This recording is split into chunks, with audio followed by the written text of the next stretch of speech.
Terima kasih atas kesempatannya. Di sini saya Firdaus Khalilur Rahman dengan NIM 2018-210025. Di sini saya akan menjelaskan tentang pengertian laporan formal. Laporan formal adalah kertas yang menjelaskan hasil dan temuan dari beberapa percobaan atau proyek penelitian. Laporan harus ditulis sesuai dengan gaya ilmiah formal dalam cara singkat dan koherensi. Laporan resmi ini ditandai dengan penggunaan kalimat singkat dan bahasa Inggris sederhana. Hal ini dicatat untuk fakta bahwa laporan harus dapat diakses bahkan untuk orang dengan miskin bahasa Inggris. Laporan resmi benar ditulis harus memberikan pembaca pemahaman yang lengkap dari percobaan. Oleh karena itu, hanya fakta dan informasi yang objektif harus disajikan tanpa penyimpanan liris. Selanjutnya akan dijelaskan oleh rekan saya. Baik, terima kasih atas kesempatannya. Perkenalkan, nama saya Arga Yogaswara Pasunanda dengan NIM 2018-210337. Nah, di sini saya akan melanjutkan presentasi dari rekan saya, yaitu ciri-ciri laporan formal. Di sini ciri-ciri laporan formal ada 9. Di antaranya yaitu yang pertama, laporan formal harus terdapat halaman judul. Yang kedua, laporan formal juga harus ada surat pertanyaan penyerahan. Dan yang ketiga, laporan formal harus ada daftar isi. Nah, yang keempat, harus ada ikhtiar yang mengawali laporan. Yang kelima, ada pendahuluan yang menginformasikan isi secara global. Dan yang keenam, laporan formal isinya harus jelas dan terperinci. Yang ketujuh, laporan formal juga menggunakan bahasanya yang formal. Yang kedelapan, mencantumkan tabel bila ada. Dan yang terakhir, kesembilan, harus ada kesimpulan dan saran. Terima kasih. Selanjutnya akan dilanjutkan oleh rekan saya. Baik, terima kasih atas kesempatannya. Perkenalkan, nama saya Diki Marco Istianto dengan NIM 520. Di sini saya akan melanjutkan presentasi dari rekan saya, yaitu adalah bagian-bagian utama dalam penulisan laporan formal. Apa sih bagian-bagian utama dalam penulisan laporan formal itu? Laporan formal selalu mencakup sebagai berikut. Yang pertama adalah bagian pembuka. Bagian pembuka ini terdiri dari cover, halaman kosong, halaman judul, surat penyerahan, kata pengantar, daftar isi, daftar gambar. Lalu yang kedua adalah batang tubuh. Batang tubuh ini terdiri dari yaitu pendahuluan yang menjelaskan tujuan dari penulisan laporan tersebut. Yang kedua adalah identifikasi masalah. Yang ketiga adalah latar belakang permasalahan dan metodologi riset. Yang ketiga adalah temuan. Temuan ini apa? Berbagai informasi yang dapat selama penelitian dan analisa temuan tersebut. Jadi informasi yang didapat selama penelitian tersebut. Intinya. Yang keempat adalah bagan pelengkap. Bagan pelengkap ini terdiri misalnya, saya ambil contoh yaitu appendix atau bibliografi atau indeks. Lalu yang terakhir adalah bentuk dan penampilannya. Terima kasih, selanjutnya akan dijelaskan oleh rekan saya. Terima kasih atas kesempatannya. Nama saya Diliani Fitri dengan NIM 2018-2100-632 yang akan menjelaskan persiapan penulisan sebelum menulis laporan formal. Yang pertama ada completeness dan consistency. Completeness atau lengkap dalam proses komunikasi penjualan adalah salah satu komponen yang perlu disampaikan adalah informasi yang lengkap, sehingga untuk menghindari kesalahpahaman maupun ketidaktahuan yang berlebihan. Karena kekurangan informasi yang penting akan berakibat fatal seperti bisa kehilangan kesempatan, merasa kurang baik produknya, salesman tidak profesional, atau lebih ekstrim lagi produk yang dijual berkualitas buruk atau bukan yang dicari konsumen. konsisenes atau singkat. Walaupun perlu memberikan informasi yang lengkap, bukan berarti harus bertele-tele atau membosankan. Overshot atau overtalk prinsipnya harus singkat, padat, jelas, dan dapat dimengerti.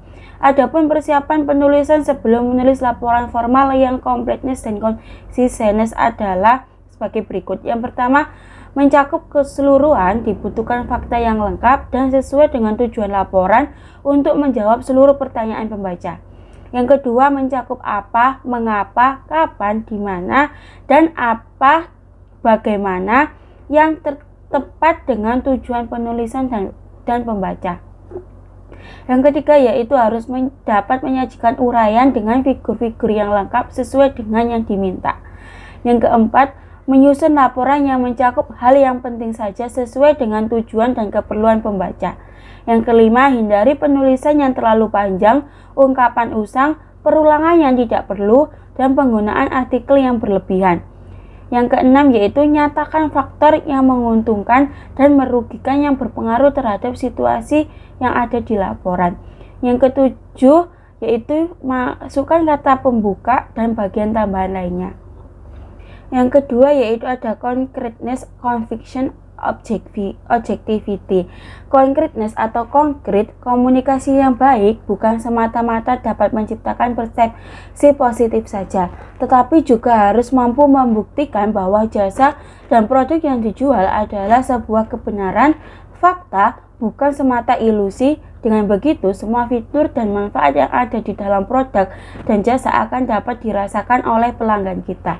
Adapun persiapan penulisan sebelum menulis laporan formal yang concreteness, conviction, objectivity adalah sebagai berikut.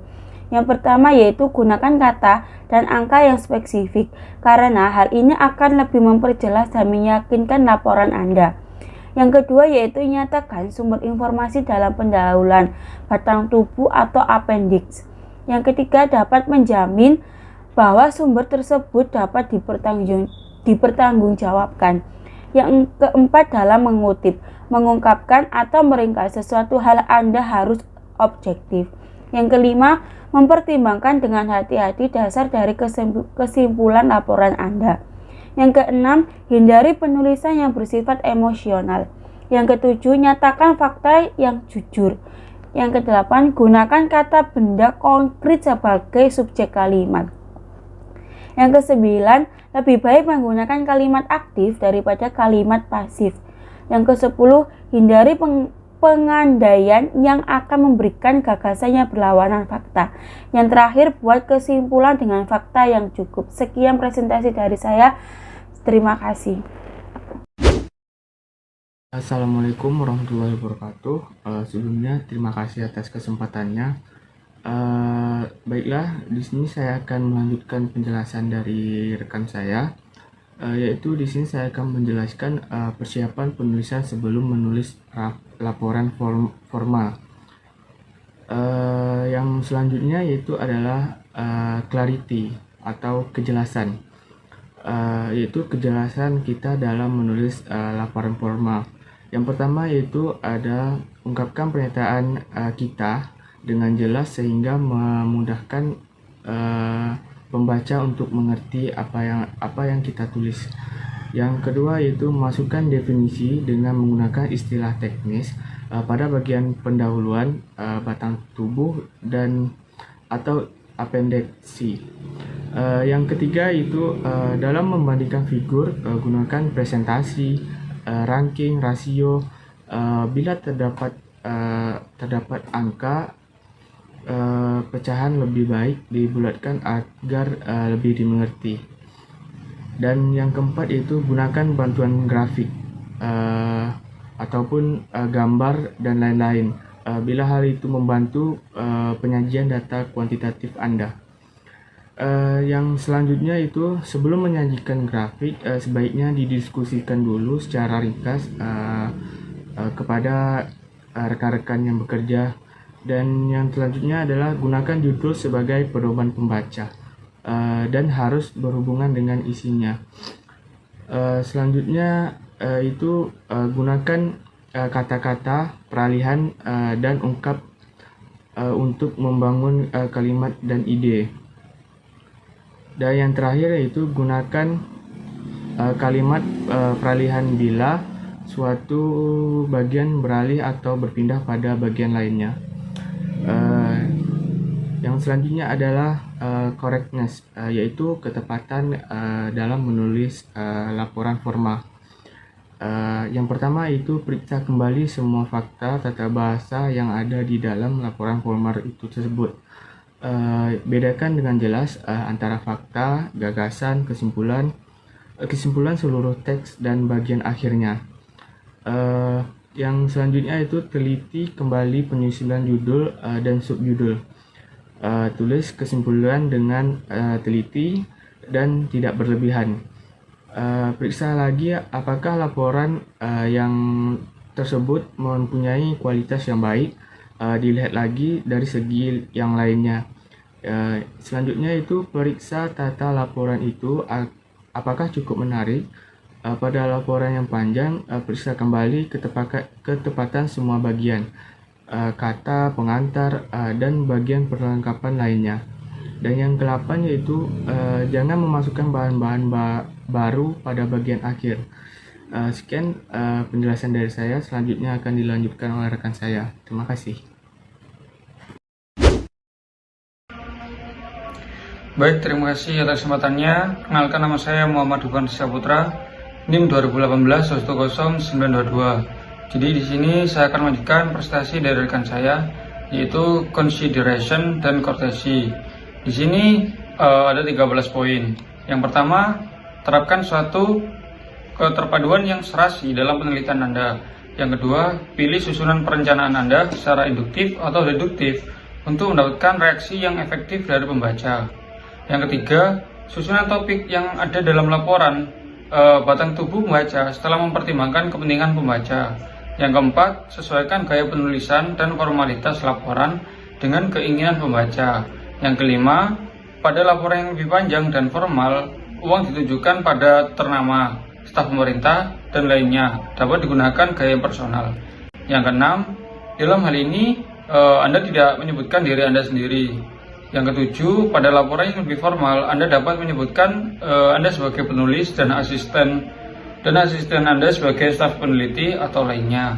Yang kedelapan, tulislah hal-hal yang tidak menyenangkan secara bijaksana dan sopan. Yang kesembilan, tulislah laporan tersebut dengan sopan atau bijaksana. Yang kesepuluh, buatlah rekomendasi berdasarkan hasil kesimpulan yang logis yang didapat dari fakta yang telah disajikan. Yang ke-11, hilangkan pendapat pribadi Anda. Yang ke-12, buat laporan semenarik mungkin dan mudah dibaca dengan menggunakan judul, tabel, grafik, gambar, dan alat bantu. Yang terakhir, yang ke-13, jika terdapat suatu keputusan yang mempunyai kriteria yang hampir sama dengan alternatif yang lainnya. Sekian dari saya, kurang lebihnya mohon maaf. Wassalamualaikum warahmatullahi wabarakatuh.